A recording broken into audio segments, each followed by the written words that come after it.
রমজান, ঈদুল ফিতর ও স্বাধীনতা দিবস সহ টানা ৩৭ দিনের ছুটি শেষে রবিবার ২৯ মার্চ থেকে দেশের প্রায় সর্বস্তরের শিক্ষা প্রতিষ্ঠানে আবার শ্রেণী কার্যক্রম শুরু হতে যাচ্ছে।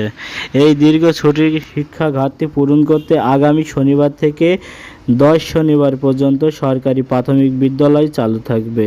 শিক্ষা মন্ত্রণালয় ও গণশিক্ষা মন্ত্রণালয়ের সংশ্লিষ্ট সূত্রে জানা গিয়েছে, নির্বাচন, রোজা ও ঈদের কারণে বছরের প্রথম ৩ মাসে শ্রেণী কার্যক্রম তুলনামূলকভাবে কম হয়েছে।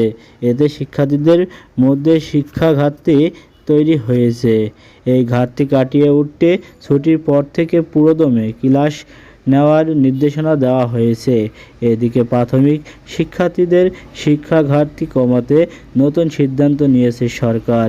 প্রাথমিক শিক্ষা অধিদপ্তরের নির্দেশনা অনুযায়ী ঈদের ছুটির পর প্রথম ১০ শনিবারের সাপ্তাহিক ছুটি বাতিল করা হয়েছে। তবে মাধ্যমিক পর্যায়ে শিক্ষা প্রতিষ্ঠানের ক্ষেত্রে শনিবারের ছুটি বাতিলের বিষয়ে এখনও কোনো নির্দেশনা দেওয়া হয়নি। দীর্ঘ ছুটি শেষে শিক্ষা প্রতিষ্ঠানে খোলাকে কেন্দ্র করে শিক্ষা মন্ত্রণালয়, মাধ্যমিক ও উচ্চ মাধ্যমিক বিভাগ কিছু জরুরি নির্দেশনা দিয়েছেন। ২৫ মার্চ সিনিয়র সহকারী সচিব মোহাম্মদ হেলাল চৌধুরী স্বাক্ষর করা এক বিজ্ঞপ্তিতে এসব নির্দেশনা জানানো হয়। নির্দেশনায় বলা হয়েছে, ঈদুল ফিতরের ছুটি শেষে শিক্ষা প্রতিষ্ঠান খোলার আগে অবশ্যই পরিষ্কার পরিচ্ছন্নতা নিশ্চিত করতে হবে।